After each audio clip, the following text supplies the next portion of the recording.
So hello everyone. तो आज के इस वीडियो में हम एमिनेंस इन द शैडो के एपिसोड 12 को एक्सप्लेन करेंगे। So let's start the expo. तो जैसा कि हमने पिछले एपिसोड में देखा कि कागुनो ने विच ऑफ कलामिटी को हरा दिया था, जिसके बाद सेंचुरी का एक गेट ओपन होता है जिसे देखकर सब चौंक जाते हैं। उसी वक्त कागुनो एक बड़ी सी बिल्डिंग के ऊपर खड़ा होकर ये सब देख रहा होता है और कहता है कि स्टेडियम में सब लोग उस बैकग्राउंड कैरेक्टर सिड को भूल गए होंगे और बाकी सब लोग शैडो की बात कर रहे होंगे। तभी एक बड़ा सा डोर उसके सामने ओपन होता है और उसे देखकर वह किसी दूसरी जगह जाता है, लेकिन वह डोर वहां भी पहुंच जाता है और वह जहां भी जाता है वह डोर उसके सामने ही खुल जाता है। उसके बाद जब वह डोर जंगल में भी उसके सामने खुल जाता है तो कागुनो विच ऑफ कलामिटी के बारे में सोचता है और उस डोर के अंदर चला जाता है। उसके बाद सेंचुरी में जो डोर ओपन हुआ था उसे देखकर आर्क बिशप कहता है कि क्या इसका मतलब है कि सेंचुरी शैडो की तरफ रिएक्ट कर रही है। और ये सुनकर रोज कहती है कि ये इसका क्या मतलब है। तो आर्क बिशप कहता है कि कुछ नहीं, मैं कह रहा था कि कभी भी इस तरह ट्रायल के बीच में एक दरवाजा ओपन नहीं हुआ है। जैसा कि तुम देख सकती हो ये डोर अपनी शेप बार बार चेंज कर रहा है। ये डोर वैसी ही शेप ले लेगा जैसे लोग इसे ढूंढते हुए आते हैं और इसी हिसाब से 3 डोर होते हैं, फॉरबिडन डोर, बेकनिंग डोर और वेलकमिंग डोर। लेकिन हम अभी जिस डोर को देख रहे हैं उस बारे में मुझे कुछ नहीं पता। तभी वह डोर खुलता है और आर्क बिशप कहता है कि सब लोगों को यहाँ से बाहर निकालो, हम किसी को भी इस डोर के पास नहीं आने दे सकते। जैसे ही सारे सोल्जर्स सभी लोगों को बाहर निकालते हैं वैसे ही अल्फा, डेल्टा और बाकी के सभी शैडो गार्डन के मेंबर वहां पहुंच जाते हैं और एप्सिलॉन को छोड़कर बाकी सभी लोग उस दरवाजे के अंदर चले जाते हैं। ये देखकर रोज एप्सिलॉन से कहती है कि तुम लोग चाहते क्या हो। तो एप्सिलॉन कहती है कि हम चाहते हैं कि तुम सिर्फ यहाँ पर बैठे रहो और कुछ ना करो, लेकिन हम इस गंजे बूढ़े को यहाँ से ले जाएंगे। तभी एप्सिलॉन बीटा को बंदी बनाने का नाटक करती है। तभी आर्क बिशप अपने एग्जीक्यूशनर वेनम को वहां पर बुला लेता है, जो कि एप्सिलॉन के चेस्ट पर लगे स्लाइम को काट देता है, जिससे एप्सिलॉन को गुस्सा आ जाता है और वह उस एग्जीक्यूशनर के हाथ, पैर और सर काट के अलग कर देती है। तभी एप्सिलॉन पीछे मुड़ती है और उस आर्क बिशप से पूछती है कि क्या तुमने कुछ देखा है। तो वह कहता है कि नहीं, मैंने एक चीज भी नहीं देखी। उसके बाद एप्सिलॉन उस आर्क बिशप और बीटा को लेकर दरवाजे के अंदर कूद जाती है। ये देखकर एलेक्सिया और रोज भी उसके पीछे पीछे कूद जाते हैं। उसके बाद वह सभी लोग उस सेंचुरी के अंदर पहुंच जाते हैं और अल्फा कहती है कि लेजेंड के अनुसार ये वही जगह है जहां पर डीमन डियाब्लोस का लेफ्ट हाथ सील किया गया था। तो आर्क बिशप कहता है कि क्या तुम सिर्फ एक फेरी टेल पर भरोसा कर यहाँ तक आए हो। तो अल्फा कहती है कि हम सिर्फ कल्ट ऑफ डियाब्लोस के बारे में जानने के लिए आए हैं। हमें पता है कि तुम हमें कुछ नहीं बताओगे, इसलिए हमने सोचा कि हम खुद ही चल के देख लेते हैं जो सच हिस्ट्री के इन डार्क कॉर्नर्स में छिपा हुआ है। उसके बाद अल्फा एक स्टैचू को देखकर कहती है कि यही है ग्रेट हीरो ओलिवर। तो रोज कहती है कि मुझे लगा था कि ग्रेट हीरो ओलिवर एक आदमी है। तो अल्फा कहती है कि सच्ची हिस्ट्री तो हम ही जानते हैं, हम जानते हैं कि कल्ट का रियल ऑब्जेक्टिव क्या है। और सबको अपना चेहरा दिखाते हुए कहती है कि मैं जानती हूँ कि क्यों ग्रेट ओलिवर मेरे जैसा सेम चेहरा रखती है। उसे देखकर आर्क बिशप कहता है कि तुम तो एक पजेस्ड एल्फ हो, तुम्हें तो अब तक मर जाना चाहिए था। तभी अल्फा कहती है कि तो तुम सब कुछ जानते हो, हमें पता है कि कल्ट का ऑब्जेक्टिव सिर्फ डीमन को वापस लाना नहीं है। उसके बाद अल्फा एक गेट खोलती है और तभी अचानक ओलिवर भी वहां पर आ जाती है। तभी अल्फा कहती है कि ये प्लेस एक ग्रेवयार्ड है जो कि एंशिएंट मेमोरीज का फाइनल रेस्टिंग प्लेस है। उसके बाद अगले सीन में हम देखते हैं कि कागुनो विच ऑफ कलामिटी के पास आता है और कहता है कि क्या तुम्ही ने मुझे समन किया है। तो वह कहती है कि नहीं, मैंने ऐसा कुछ नहीं किया।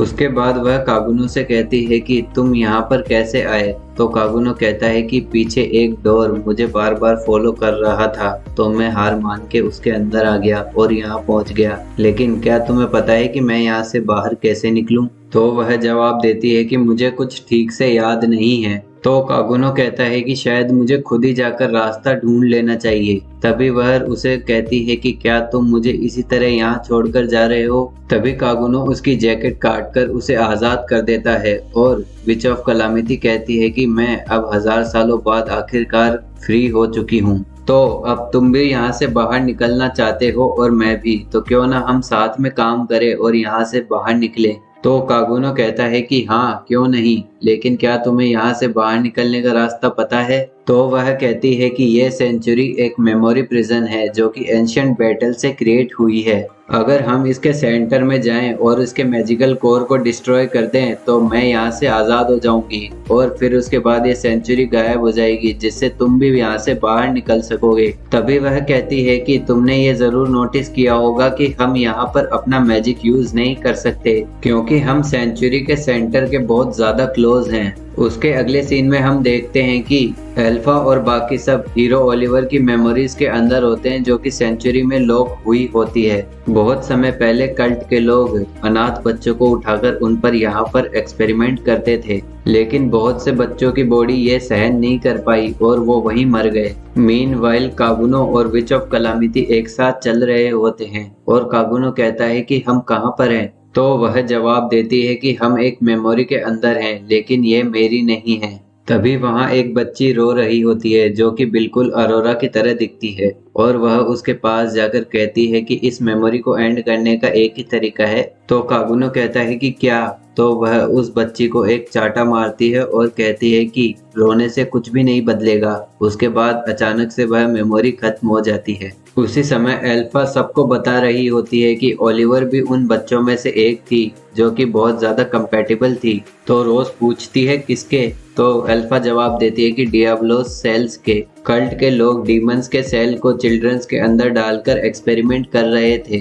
तभी आर्क बिशप जवाब देता है कि अगर हमें डीमन से फाइट करनी है तो हमें ताकत की जरूरत थी, इसीलिए हमने ऐसा किया। उसके बाद अल्फा जवाब देती है कि तुम्हें जो मानना है तुम मान सकते हो, लेकिन हम यहाँ ज्यादा देर नहीं रह सकते। यहाँ की मेमोरीज अपने आप बदलती रहती है। फिर वह ओलिवर को देखकर कहती है कि जब एक बार ओलिवर बड़ी हो गई और उसे डियाब्लोस की पावर मिल गई तो उसे एक मिशन दिया गया जिसके हिसाब से उसे डीमन डियाब्लोस के कुछ और नए सेल्स को एक्सट्रैक्ट करना था और ओलिवर ने इसे मान भी लिया। वह सोच रही थी कि अगर मैं ऐसा करूंगी तो इससे दुनिया का भला होगा और लोगों को ताकत मिल जाएगी डीमंस के खिलाफ लड़ने में। लेकिन कल्ट का गोल कुछ और ही था। चाहे ओलिवर डियाब्लोस के कितने ही हिस्से कर दे, लेकिन डियाब्लो वापस जिंदा हो जा रहा था। तो कल्ट ने एक एंशिएंट आर्टिफैक्ट यूज किया उसके लेफ्ट हाथ को सील करने के लिए और उस पर रिसर्च की ताकि वह डियाब्लोस के सेल्स से उस पावर को हासिल कर सके और उनसे ये पिल्स बनाई गई। पर इसके साइड इफेक्ट्स बहुत खतरनाक थे। इस दवाई के सिर्फ एक टेस्ट से बॉडी में इतनी ज्यादा ताकत आ सकती है जितना किसी ने सोचा भी ना हो। तभी वह सबको उस मेमोरी में पिल्स बनाते हुए आदमी की तरफ देखने को कहती है और हमें पता चलता है कि वो आर्क बिशप ही था। और तभी अल्फा पूछती है कि इस ड्रग का नाम क्या था। तो वह कहता है कि इन्हें बीड्स ऑफ डियाब्लोस कहते हैं। लेकिन इस ड्रग के दो मेजर फ्लोज थे। पहला फ्लो था कि बीड्स ऑफ डियाब्लोस को रेगुलर टाइम इंटरवल पर लेना जरूरी है ताकि इसका इफेक्ट बना रहे, और सेकंड फ्लो था कि वह इसे कुछ ही अमाउंट में बना सकते थे और वह सिर्फ एक साल में 12 ही बीट्स बना सकते थे। इससे ये प्रूफ हो जाता है कि नाइट्स ऑफ राउंड में सिर्फ 12 मेंबर्स ही क्यों रहते हैं। ये सब सुनकर आर्क बिशप जो कि 11th राउंड होता है वह अपने हाथ छुड़ाता है और अटैक करने वाला होता है। तभी डेल्टा उसे मारकर पानी में गिरा देती है। लेकिन तभी आर्क बिशप अचानक से पानी से बाहर निकलकर उन पर हमला करने आता है और मेमोरी टूट जाती है जिससे सभी चीजें वाइट हो जाती हैं। तभी बीटा कहती है कि हम बाकी लोगों से अलग हो चुके हैं। तो अल्फा जवाब देती है कि यह भी सेंचुरी का एक सिक्योरिटी सिस्टम है। और इसी के साथ ये एपिसोड भी खत्म हो जाता है। Thanks for watching.